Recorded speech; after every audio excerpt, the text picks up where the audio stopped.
যুদ্ধের অবসানে শহর যেন ফিরে পেল প্রাণ।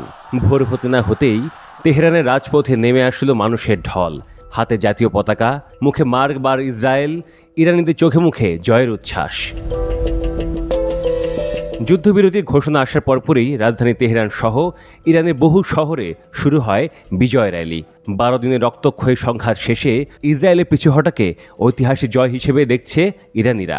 মার্কিন প্রেসিডেন্ট ডোনাল্ড ট্রাম্প সোমবার রাতে ট্রুথ সোশ্যাল প্ল্যাটফর্মে লেখেন, কমপ্লিট অ্যান্ড টোটাল সিজফায়ার। তার আগে ইরানের সর্বোচ্চ জাতীয় নিরাপত্তা পরিষদ ঘোষণা করেছিল শত্রুদের থামাতে বাধ্য করা হয়েছে।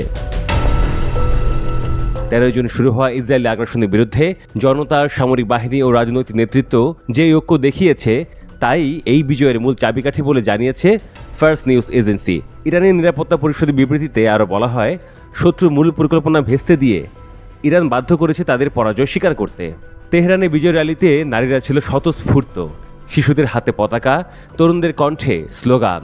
শহরের বিভিন্ন চত্বরে ফ্রি খাবার বিতরণ, গানের আয়োজন, এমনকি বিজয় মিছিলের ভিডিও ড্রোনে ধারণ করে বড় পর্দায় দেখানো হয়।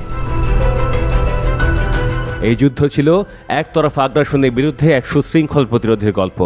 আমেরিকা ইসরায়েল হামলা চালিয়েছিল ইরানের পরমাণু ও সামরিক স্থাপনা সহ আবাসিক এলাকায়।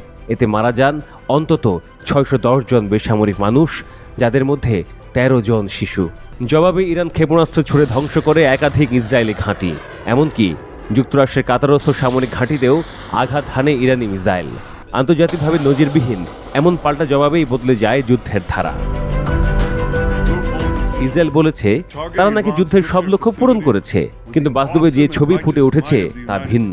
ইরানের প্রেসিডেন্ট মাসুদ পেজেশকিয়ান স্পষ্ট করে দিয়েছেন, যদি ইসরায়েল যুদ্ধবিরতি মানে আমরাও মানব, কিন্তু কেউ শর্ত ভাঙলে প্রতিক্রিয়া হবে জোরালো। তেহরানের আকাশে যখন আতশবাজি, তখন মাটিতে ছিল পতাকার ঢেউ। কোনো সামরিক মিছিল নয়, এটি ছিল জনগণের বিজয়ের বহিঃপ্রকাশ। ইরান শুধু প্রতিরোধ করেনি, প্রমাণ করেছে আত্মমর্যাদা, ঐক্য আর নেতৃত্ব থাকলে কোনো আগ্রাসনই দীর্ঘস্থায়ী হয় না।